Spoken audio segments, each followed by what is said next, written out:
Hello friends, आज हम जिस रेमेडी के बारे में पढ़ने जा रहे हैं उसका नाम है एकोनाइट। इसका जो सबसे पहला मेन सिम्टम या आप ये कह सकते हैं कि इसका जो मेन कॉजेशन है वो है ड्राई कोल्ड वेदर। यानी कि अगर सूखी ठंड लगने के कारण अगर किसी को कोई भी प्रॉब्लम, कोई भी डिजीज़ अगर स्टार्ट हो जाती है तो सबसे पहले हम उसको एकोनाइट देंगे। अब सूखी ठंडी लगने से कौन कौन सी डिजीज़ हो सकती हैं और किस तरह की बीमारियों में हम इसे प्रेस्क्राइब करेंगे, आइए हम देखते हैं।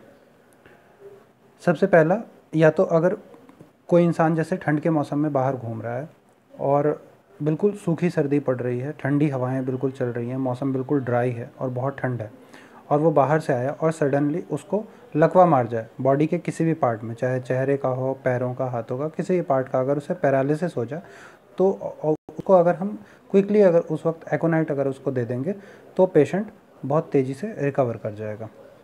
दूसरा है कंजक्टिवाइटिस। कंजक्टिवाइटिस में यानी कि जिसको हम नॉर्मल लैंग्वेज में आँख आना बोलते हैं, अगर कोई भी इंसान बाहर ठंडी के मौसम में आ रहा है या ठंड के मौसम में अगर उसको कंजक्टिवाइटिस की अगर प्रॉब्लम हो जाती है ठंड लगने के कारण, तो जो हमारी फर्स्ट चॉइस ऑफ रेमेडी होगी वो एकोनाइट होगी। दांतों में दर्द हो जाना, टूथ एक, अगर किसी भी वजह से ठंड लग गई सूखी ठंडी और उसकी वजह से दांतों का दर्द स्टार्ट हो गया तो वहाँ पे हम एकोनाइट देंगे। या फिर अगर ठंड लगने से कफ एंड कोल्ड की अगर शुरुआत हो जाती है तो वहाँ पे भी हम सबसे पहले एकोनाइट को ही देते हैं। ये बेसिकली हमारी एक्यूट रेमेडी होती है कि अगर कोई भी प्रॉब्लम सूखी ठंडी लगने से, किसी भी तरह की प्रॉब्लम अगर सूखी ठंडी लगने से स्टार्ट होती है तो वहाँ पे सबसे पहली जो चॉइस ऑफ रेमेडी होगी वो एकोनाइट होगी। Next, extreme hot weather. एक तो था अभी एक्सट्रीम चिल वेदर हमने देखा, ड्राई वेदर। अब दूसरा है एक्सट्रीम हॉट वेदर में भी अगर बहुत तेज़ गर्मी लगने की वजह से अगर किसी इंसान को डाइजेस्टिव डिसऑर्डर्स हो जाते हैं और उसमें भी मोस्ट प्रोमिनेंटली अगर उसको डायरिया की अगर प्रॉब्लम हो जाती है तो वहाँ पे सबसे पहले हम एकोनाइट प्रेस्क्राइब करेंगे। उसके बाद इसका जो दूसरा मेन कैरेक्टरिस्टिक सिम्टम है वो है रेस्टलेसनेस। एकोनाइट का पेशेंट शांत नहीं बैठा रह सकता, वो बहुत ही ज़्यादा बेचैन होता है, बहुत ही ज़्यादा रेस्टलेस होता है। उसको वो बिस्तर पे आराम से, अगर उसको प्रॉब्लम है तो वो आराम से लेटा नहीं रहेगा, बिल्कुल बिस्तर पे छटपटाएगा या उठ करके चलना शुरू कर देगा। एकदम उसको बिल्कुल एंग्जाइटी रहेगी बहुत ज़्यादा, वो एक जगह चैन से बैठ नहीं सकेगा, वो इतना ज़्यादा बेचैन रहेगा। ठीक है, उसको देख के ही कई बार जो है लोगों को डर हो जाता है कि अरे उसको क्या हो गया, इतना सीरियस एकदम कंडीशन में वो पहुंच चुका है, ऐसा लगता है उसको देखने पे। वो इतना ज़्यादा तड़प रहा होता है, छटपटा रहा होता है। तो ये जो रेस्टलेसनेस होती है, ये रेस्टलेसनेस एकोनाइट के अंदर फिजिकल रेस्टलेसनेस भी होगी और मेंटल रेस्टलेसनेस भी होगी। यानी कि वो मेंटली भी बहुत ज़्यादा रेस्टलेस होगा, बहुत बेचैन होगा, और शारीरिक रूप से भी, यानी कि बिल्कुल बिस्तर पे करवटें बदल रहा है, छटपटा रहा है, उठ करके चलना शुरू कर दिया, फिर आके बैठ गया, लेट गया, इस तरह से बहुत ज़्यादा रेस्टलेस होता है अपनी डिजीज़ की कंडीशन में। तो इस तरह की अगर रेस्टलेसनेस, सीवियर रेस्टलेसनेस अगर हमें देखने को मिलता है तो वहाँ पर हम उसको एकोनाइट देने से वो तुरंत with in a few minutes उस बिल्कुल एकदम काम डाउन हो जाएगा, उसके सिम्टम्स भी सबसाइड होने स्टार्ट हो जाएंगे। नेक्स्ट है स्क्रीमिंग एंड स्टैबिंग पेन। यानी कि उसको जो दर्द होता है वो इतना ज़्यादा इनटॉलरेबल पेन होता है कि वो दर्द से चिल्लाने लगता है इंसान और बिल्कुल रेस्टलेस हो जाता है, बिल्कुल छटपटाने लगता है, तड़पने लगता है और दर्द से चिल्लाने लगता है। तो इस तरह का पेन, और जो पेन का उसका सेंसेशन होता है वो स्टैबिंग पेन, ऐसा लगता है जैसे किसी ने चाकू मार दिया हो, इस तरह का नसों का दर्द होता है। तो अगर इस तरह का स्टैबिंग पेन में और पेशेंट बहुत ज़्यादा तड़प रहा हो, चिल्ला रहा हो, तो वहाँ पे अगर हम उसे एकोनाइट देंगे तो उसको तुरंत आराम मिलेगा। उसके साथ नेक्स्ट सिम्टम है फियर। फियर भी इसका तीसरा मेन सबसे प्रोमिनेंट सिम्टम है। एकोनाइट के बेसिकली 3 मेन प्रोमिनेंट सिम्टम है। सबसे पहला aggravation from dry cold weather, दूसरा रेस्टलेसनेस और तीसरा फियर। अगर ये तीनों चीज़ें किसी पेशेंट में अगर आपको दिखती हैं तो आप आंख बंद करके वहाँ पे एकोनाइट प्रेस्क्राइब कर सकते हैं।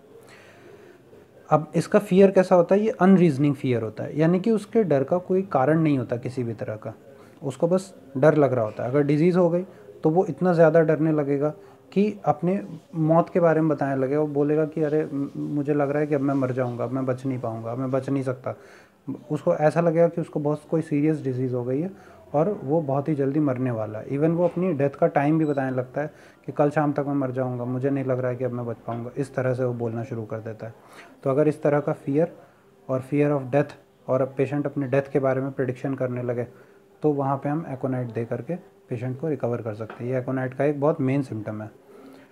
और इसके साथ साथ फियर इस रेमेडी के अंदर एक और तरह से देखा जाता है कि अगर किसी तरह का डिजीज़ किसी फियर की वजह से स्टार्ट हो जाए, जैसे बहुत सारी फीमेल्स होती हैं, अगर मान लो उन्हें किसी तरह का अचानक से किसी वजह से वो डर गई, किसी भी रीज़न से अगर अचानक से वो डर गई और सडनली उनका मेंसेस स्टॉप हो गया, तो उस कंडीशन में भी अगर हम उसको एकोनाइट प्रेस्क्राइब करेंगे तो उनके मेंसेस वापस रिटर्न हो जाएंगे।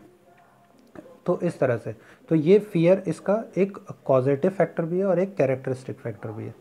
तो अगर किसी भी वजह से पेशेंट डिजीज़ कंडीशन में डरा हुआ महसूस कर रहा है और अपनी डेथ के बारे में बता रहा है, और या फिर कोई डिजीज़ फियर की वजह से स्टार्ट हुई है, दोनों ही कंडीशन में अगर हम एकोनाइट प्रेस्क्राइब करेंगे तो पेशेंट हमारा बहुत जल्दी रिकवर कर जाएगा।